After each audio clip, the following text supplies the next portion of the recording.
Good morning, everyone. We're glad to be with you wherever you are and whatever time it is. My name is Elaine Bernstorff, and I'll be presenting with Amanda Van Osdal. We are from Wichita State University in Wichita, Kansas. We love ISME, and we wish we could be with some of you physically, but we're very happy to be seeing you virtually. Today, we're going to talk about a topic that we've been exploring just a little bit. We're looking to see what research is out there. We're not finding a lot of discussion about it right now. It is a topic that apparently was talked about many years ago, like in the 70s and 80s, and has kind of shifted over now to have some different language around it, but we'd like to revisit it. And this is the idea of transitions, intersections, and roadblocks to teaching. As we work with young teachers, we're finding that this is an area that needs a lot of attention. So we made a list of some common practices that we see out in the schools regarding routines and transitions. So I want you to take a second, and as I read off these bullets, I want you to just think to yourself if you think that it is a routine or a transition. So the first one we have on there is echo singing. Would that be considered in your mind a routine that you are doing on a daily basis, or is it used as a transition? Step-by-step verbal rehearsal, patterned practice prior to song introduction, broad listening questions before and after listening examples, verbally guided listening, so saying something while they are listening to an example, or movement and visual manipulatives while they are listening. So in our mind, we see that echo singing can be more of a routine than it is a transition. It allows participation. It can be sensory, but it's not necessarily personal to the students. We see that step-by-step verbal rehearsal of sequenced activity can also be sensory, like they're saying something before they do it or as they do it.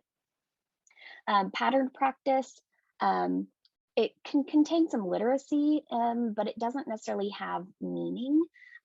Sometimes it can be decontextualized for students. And then we also look at those broad listening examples and verbally guided listening to kind of guide students, give them some sensory information while they are consuming input. So for this purpose, or for the purpose of this presentation, when we say the word transition, we are referring to an activity, a game, or an idea that links one state, subject, or place to another. It's essentially a connecting part or piece. So this transition is referring to more on a daily basis within your lessons, not necessarily the larger version of transition where you may have seen some transition plans before. The example we have on there is making a plan for a student that is getting ready to move from pre-K into a kindergarten classroom. So there might be certain transitions that are in place to get that student ready for a new setting. But when we talk about transitions today, we're talking more of connecting lesson activities, segments within a lesson on a daily basis, or sometimes even transitions from day-to-day lessons within music as well. So we have a few questions here. Again, just kind of think to yourself, how many transitions do you think you do within a class period? Which of those do you find most effective? And which ones are least effective for you? And do you have a go-to transition activity, something that you do on a regular basis?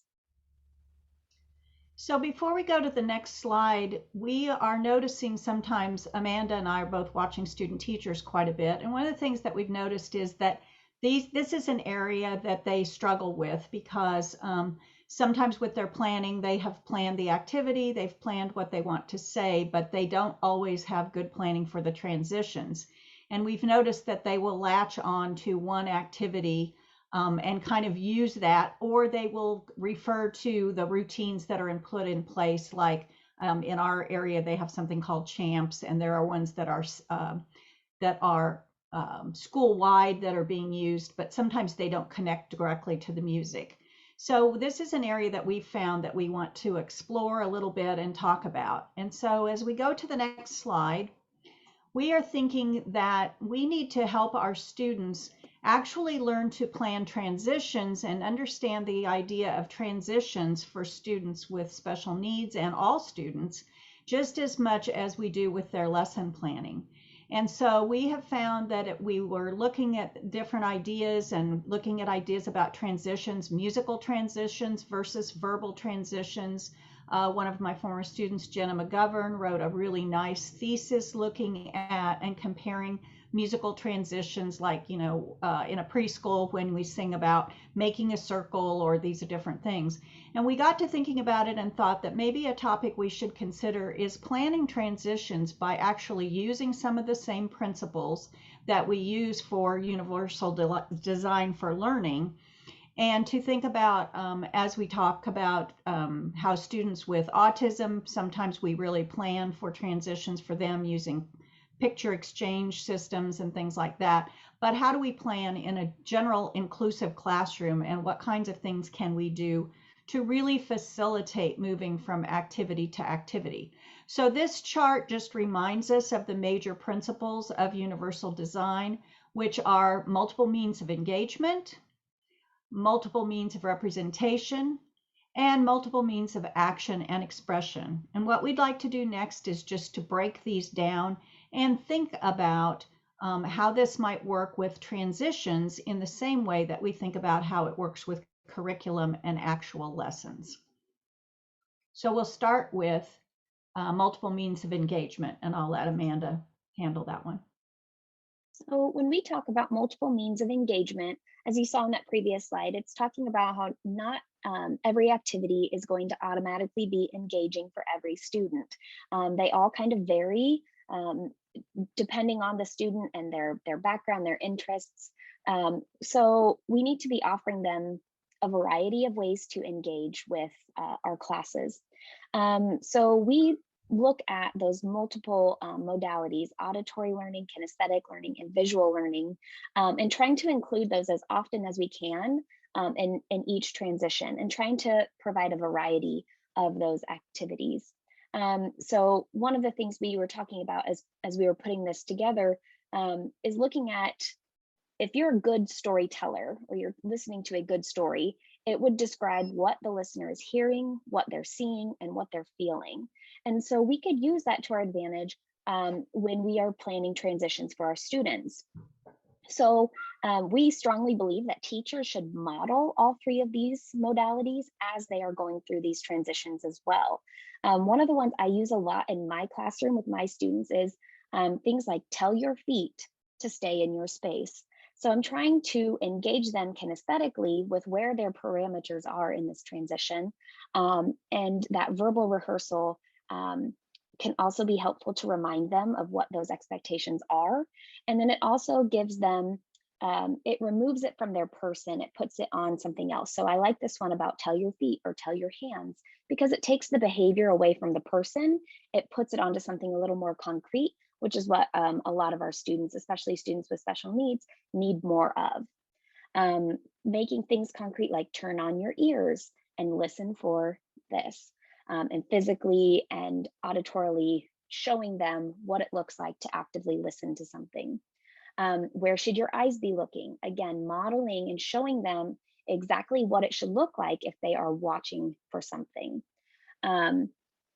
So specific modeling is critical for our students, especially, like I said, those that have other barriers in their learning process. So telling them is not the same as showing them. And that can really increase your engagement in keeping their attention span during these transition times, of showing them exactly what it should look like as they are moving through that space. As we think about multiple different types of transitions and look at representation, we talk about this in teaching all the time, of thinking about what are we actually having them do. So as we have them move, manipulate visuals, play, sing, verbalize, they are using multiple forms of representation. I like to wear the literacy hat, as does Amanda, and so we're often also thinking about the literacy piece. And we know as we've worked with students with various disabilities that sometimes their reading of language is very difficult, but they do better when they read pictures or even body language. So actually using, as you saw Amanda do, tell your feet, turn on your ears, this inactive aspect, not only for the musical concepts and what we want to teach them about the music, but also for the transitions from place to place, from activity to activity, and using inactive, iconic, and symbolic representations. So one of the things we've noticed in our classrooms here in Wichita is they're using things like champs, and they're using other kinds of routines that are supposed to sort of help with transitions, but a lot of times it has signage in the room, and the signage is usually written out in language. And so by providing pictures, or actually in some situations actually using picture exchange programs for not only the students who may have autism or other disabilities, but for all students, we're finding that usually using those iconic or logos or different kinds of things like that really facilitates the experience. And yet we still have to go back to inactive, where we're actually modeling and demonstrating and showing the students exactly what we want the body to do, how we want it to be positioned, but to do that in a fun story way, so that we are actually co-learning and co-constructing with them. And then gradually building. We're also finding that this is very important with our English language learners, because again, they do not have the symbolic English language, but what they do have is the ability to usually follow our representations physically, and also our representations with our bodies as we do various things, and through pictures. And So last I think, yeah, go ahead. I'm sorry. I was going to say the last component of UDL is providing multiple means of action and expression.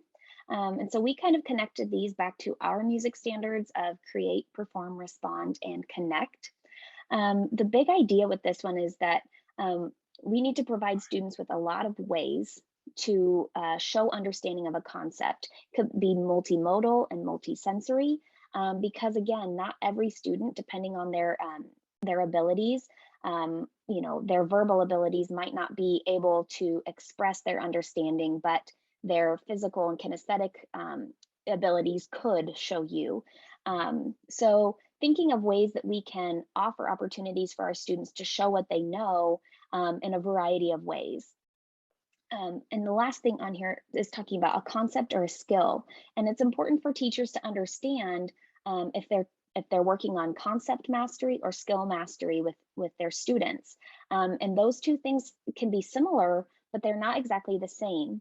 And so when we're adding new things, if we're adding a new concept or adding a new skill, it's important that we're not trying to add both of those things at the same time, because that can be very overwhelming and very confusing for students. So trying to look at different ways that that they can respond to you. If it's skill mastery, then what is that going to look like in your classroom? If it's concept mastery, what is that going to look like? Because sometimes I think teachers get confused and they focus in on skill mastery instead of really focusing on the underlying concept, that concept that's going to thread through to other areas. I would like to jump in here and make this comment to follow up on what Amanda just said.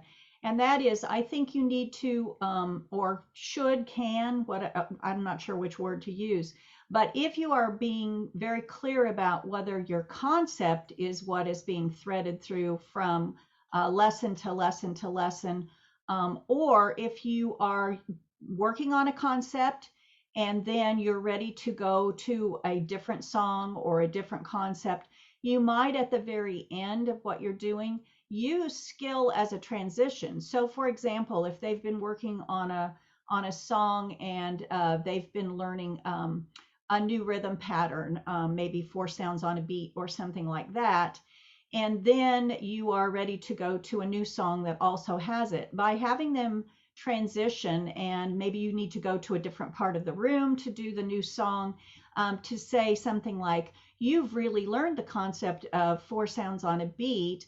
Now let's see if we can make sure that our sounds are very short and crisp and stay together and be very precise as we go to the next place. So that you are maybe using the skill building as a transition, or for example, at the end of a class period, to use skill building as an example and model really good vowel sounds and really good singing. And then say, now the song we just sang, as we line up, let's see how well we can use our musical skills and our singing skills, so that by the time you get to the door for your teacher, we can sing it one more time with our very best voices and our very best vowels, so that we've left the concept behind and now we're working on the performance skill as they get an audience of perhaps their teacher or the principal or something like that. But actually using skills as a transition can be very, very effective, and yet not be quite as confusing as embedding them at the time and perfecting the performance while we're really teaching a concept. So on the next slide, we're going to talk about the difference between routines and transitions again. We introduced that. And what we'd like for you to do is just think about the fact that routines can be very important, but sometimes they become so routine that they almost become mindless. And that can be good because students just do them automatically, but it can also be a situation where, because they become so routine, that behaviors begin to crop up because students don't have something new or interesting or novel to think about. And so one of the things that we have been thinking about is the fact that transitions have to be scaffolded and have to be modeled from concept to concept or skill to skill, just as we described, but that we need to be careful that they are interesting and that they're fun. And so we really feel like sometimes including some little stories and things like that to give some variety is what will make transitions very, very effective.